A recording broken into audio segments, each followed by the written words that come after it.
Bismillahirrahmanirrahim. Assalamualaikum warahmatullahi wabarakatuh. Alhamdulillahi rabbil alamin. Wassalatu wassalamu ala ashrafil anbiya'i wal mursalin Sayyidina Muhammadin wa ala alihi wa sahbihi ajma'in. Qala rabbi shrah li sadri wa yassir li amri wahlul 'uqdatam min lisani yafqahu qawli. Amma ba'd.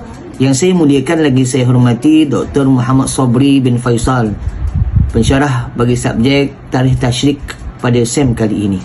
Yang saya muliakan juga saya hormati barisan sahabat-sahabat seperjuangan dalam SEM kali ini. Sahabat-sahabat sekalian, suka untuk saya kongsikan, telah diamanahkan kepada kumpulan kami untuk membentangkan tajuk riwayat hidup dan asas pemikiran yang dibawa oleh Imam Abu Hanifah beserta pengaruh mazhab tersebut dalam tasyrik Islam. Pada dasarnya, Imam Abu Hanifah adalah salah satu daripada 4 imam dalam sejarah Islam. Beliau lahir dan meninggal sebelum imam lainnya.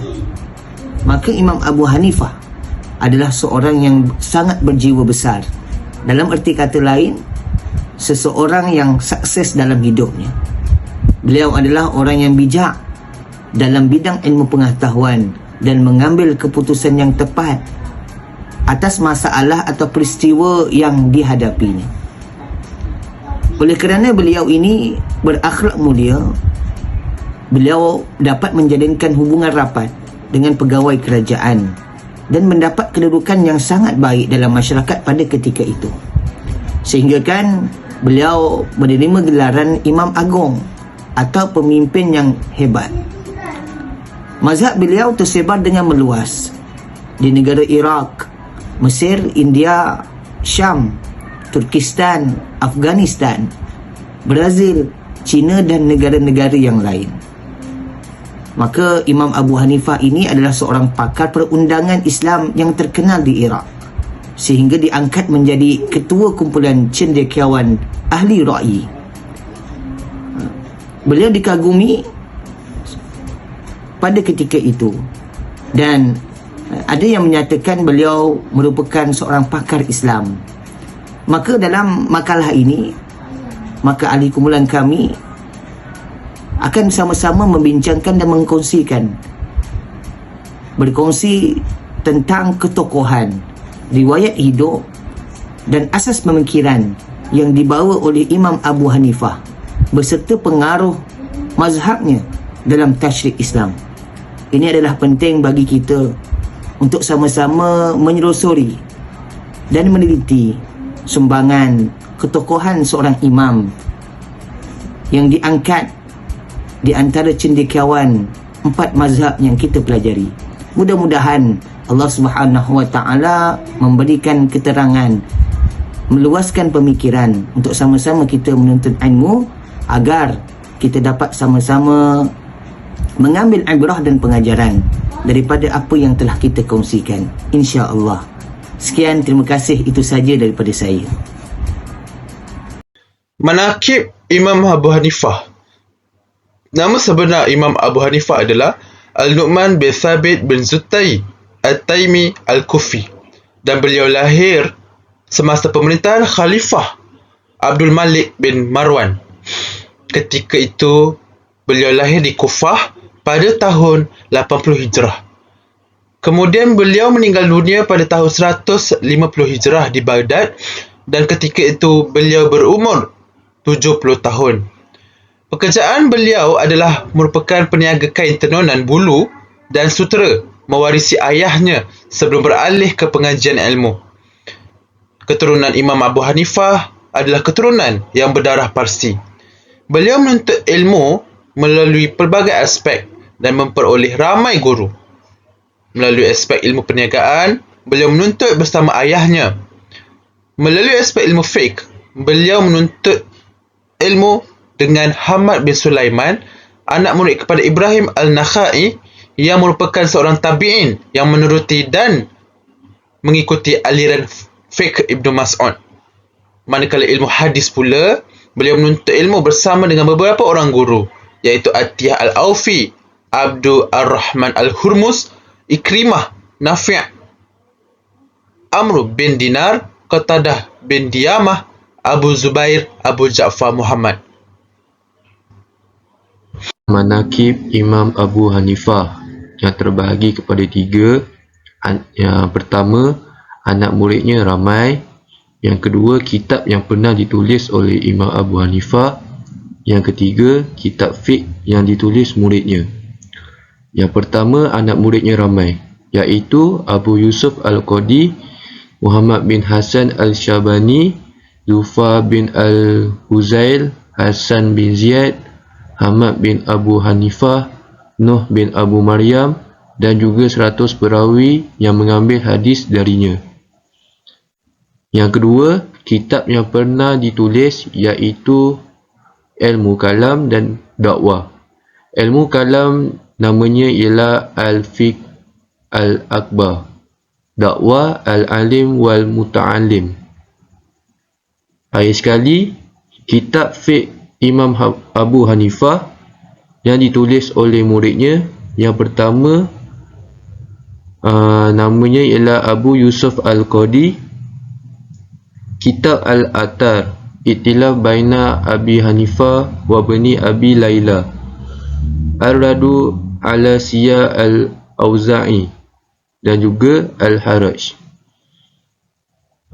Selain daripada nama Abu Yusuf Al-Qadi, muridnya iaitu Muhammad bin Hasan Al-Syabani yang menulis kitab fiqh iaitu Al-Aslu Al-Mabsud, Al-Ziyadat, Al-Jami' As-Sarah, Asya As-Sarah, dan Asya Al-Kab.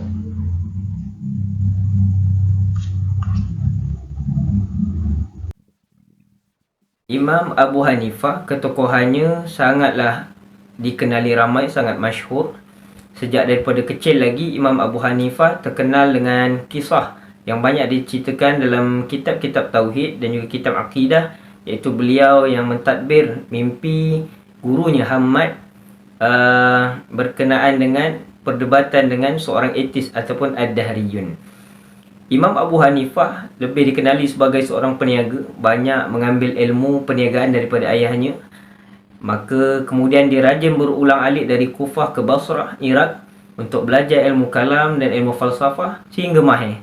Dan Imam Abu Hanifah mampu berdebat untuk menjawab persoalan-persoalan berkenaan ketuhanan dan juga ilmu kalam. Kemudian beliau telah ditegur oleh seorang masyarakat ketika itu bahawa melihatkan kepada kecerdikan beliau, disuruhnya beliau melazimi seorang guru untuk belajar fiqh dan hadis. Maka Imam Abu Hanifah telah mencari seorang guru namanya Hammad bin Sulaiman, yang juga Hammad bin Sulaiman ini pernah berguru dengan seorang tabi'in dan juga tabi'ut tabi'in, seorang yang alim faqih yang mampu menjawab pertanyaan luar daripada kemampuan Imam Abu Hanifah. Maka setelah lama belajar dengan Hammad, meninggallah Hammad bin Sulaiman, maka hendak dicari pengganti. Anak Hammad bin Sulaiman ada, namun tidaklah sehebat ketokohan Imam Abu Hanifah. Maka rakan-rakan seperguruan Imam Abu Hanifah telah melantik dan setuju supaya Abu Hanifah mengambil alih tugas gurunya, buka halaqah ilmu dan terus mengajar. Kemudian daripada sinilah bermulanya perkembangan yang kita sebut perkembangan mazhab, apabila banyak anak murid Imam Abu Hanifah telah belajar dengan beliau dan mereka ini bertebar ke seluruh pelosok bahagian bumi untuk bawa ilmu dan kefahaman fiqah yang Imam Abu Hanifah ajar dan juga lazimi. Kemudian satu masa dulu pernah juga mazhab Imam Abu Hanifah ni telah menjadi mazhab rasmi kerajaan Abbasiyah untuk selama 500 tahun. Dan kemudian bila kita lihat metodologi kaedah ijtihad pada Imam Abu Hanifah, iaitu yang pertama sekali yang disepakati oleh semua ulama, Al-Quran sebagai sumber utama untuk menjelaskan hukum syarak, dan yang kedua hadis juga sebagai penjelas kepada hukum jika tiada dalam Al-Quran. Namun Imam Abu Hanifah lebih memilih hadis bersifat mutawatir dan hadis ahad yang masyhur saja yang diambil bagi untuk menjelas dan mengistinbat hukum. Kemudian yang ketiga, Imam Abu Hanifah lebih cenderung untuk menggunakan qaulus sahabi kerana pendapat beliau generasi sahabat ini generasi yang adil, menyaksikan penurunan wahyu dan mereka ini memahami kontekstual ayat, makna ayat, pengertian ayat, tujuan ayat, setiap ayat yang diturunkan, dan mereka ini para sahabat adalah sebaik-baik ahli tafsir di muka bumi ini. Dan yang keempat, Imam Abu Hanifah menggunakan qiyas untuk menyamakan hukum atas illah hukum yang ada jika tiada dalam Al-Quran dan hadis, dan juga qaulus sahabi. Dan akhir sekali, istihsan. Istihsan ini adalah ikhtiar. Sekiranya qiyas tidak lagi relevan dijadikan sumber hukum, namun nak jaga masalah umat ni untuk menghilangkan mudarat, maka digunakan istihsan. Dan pastinya yang terakhir iaitu al-uruf wal adat, meraihkan uruf dan adat terutama dalam urusan muamalah bagi Imam Abu Hanifah kerana ia ni akan mempengaruhi ijtihad dalam mengeluarkan hukum. Assalamualaikum warahmatullahi wabarakatuh. Nama saya Iznurani binti Nur Azman. Saya akan menerangkan salah satu sumbangan Imam Abu Hanifah, iaitu daya qiyas yang tinggi dan istihsan. Imam Abu Hanifah memiliki daya qiyas yang tinggi sebab banyak hukum terpakai atas jalan qiyas berbanding mazhab lain. Seperti kita sedia maklum, qiyas adalah penetapan suatu hukum tertentu yang tak ada nas dalam Al-Quran, Sunnah maupun ijma' kerana terdapat kesamaan ilah. Tapi apabila qiyas tak lagi berfungsi, maka beliau lebih cenderung istihsan sebagai solusi. Istihsan ni adalah sumber ijtihad yang diketengahkan oleh Imam Abu Hanifah. Istihsan bermaksud penetapan hukum yang meninggalkan qiyas yang tersembunyi dengan mentasiskan qiyas yang lebih kuat. Berkenaan sebahagian fuqaha yang menolak istihsan sebagai sumber hukum ni, kat sini saya dapat simpulkan ia adalah sebab perbezaan zaman yang membuatkan sebahagian fuqaha berbeza pandangan tentang penggunaan istihsan sebagai sumber hukum. Kat sini kita boleh lihat zaman Imam Abu Hanifah, beliau hidup bersama masyarakat yang terkesan dengan uruf dalam urusan muamalat. Jika suatu hukum tak dijelaskan dalam mana-mana nas, beliau akan memilih istihsan sebagai hukum. Zaman Imam Asy-Syafi'i pula, kita boleh lihat beliau hidup dalam keadaan di mana musuh beliau mengambil sambil lewa dalam urusan agama, sedangkan hukum dah dinyatakan. Kat sini mereka, iaitu musuh dalam keadaan kehidupan beliau tu, mereka lebih mudah mengubah sesuatu hukum yang dah nyata dengan alasan tak sesuai dipraktikkan amalan agama pada waktu tersebut.